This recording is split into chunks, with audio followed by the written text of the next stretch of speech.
Nezačal loptu. Majú Ružomberčanky. Sledujeme ofenzívnu akciu, ktorú zakončuje Martina Doučíková. Prvá trojka v dnešnom zápase. Pridať dva doskoky. Toho už ale stratila 4 lopty. Teraz prichádza Doučíkovej trojka, ktorá opäť posúva Opäť Dominika Urbanová. Doučíková dokázala poslať loptu cez obruč. 52-3.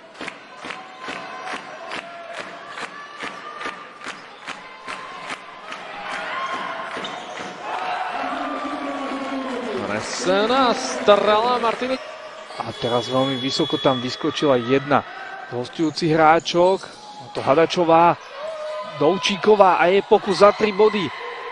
Ružomberok ide do vedenia 37. Aké je skóre tejto štvrtiny?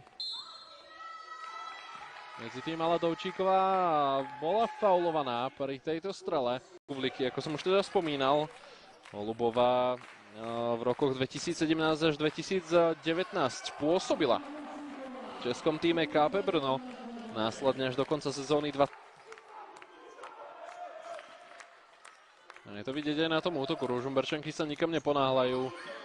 Doučíková presne za 3. Doučíková v druhej najvyššej súťaži premiérovala 18 bodov na zápas. V tejto sezóne zatiaľ zaznamenala 2x17 za raz 21 bodov. Medzi tým Martina Doučíková. V tomto zápase zatiaľ dvíha zástavu hostujúceho týmu, ktorý však prehrával 13 bodov, navyše môže o viac. Ak toto padne do koša, aj sa tak v tejto chvíli stalo v podstate s Clarksonom.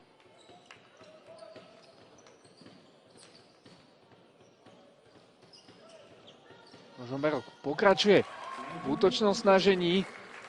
A teraz úspešne premenený, takže zvýšené 38-26, pravdepodobne za takéhoto stavu aj pôjdeme do kabíny. Ešte je tu zakončenie za 3 body a je tam.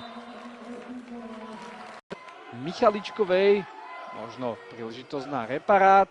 Michaličková si už netrúfla na trojbodové zakončenie, zakončuje Doučíková veľmi dobre. Dobrý doskok od Andelovej. Doučíková dopredu a úspešne za 2 body.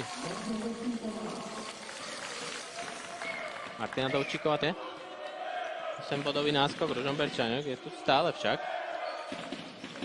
Urbanová, prihrávka na Havranovú úspešná a tá dokázala zakončiť. Tak dopredu už ide Buknová, ktorá prihrala Andelovej a tá sa pokúsila o trojku a je tu nakoniec zakončenie aj tak.